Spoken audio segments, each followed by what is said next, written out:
আসসালামু আলাইকুম বন্ধুরা, কেমন আছেন আপনারা? আমাদের আব্দুলকে তো আপনারা জানেন অপারেশন করানোর কথা ছিল।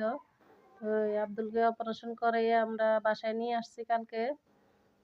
আজকে ২ দিন হইছে বাসায় আনছি।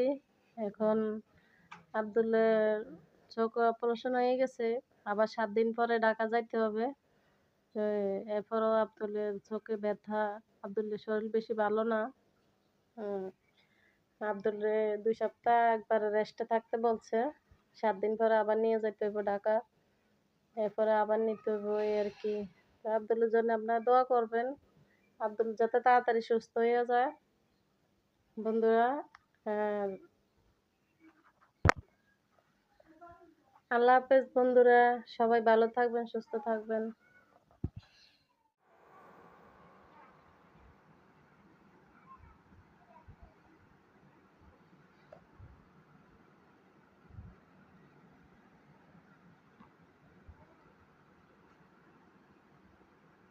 আসসালামু আলাইকুম বন্ধুরা, কেমন আছেন আপনারা? তো বন্ধুরা, আপনারা তো জানেন আমাদের আব্দুলকে অপারেশন করানোর কথা ছিল। তো অনেক ভিডিওতে দেখছেন আব্দুলের চোখ ২ চোখে সমস্যা।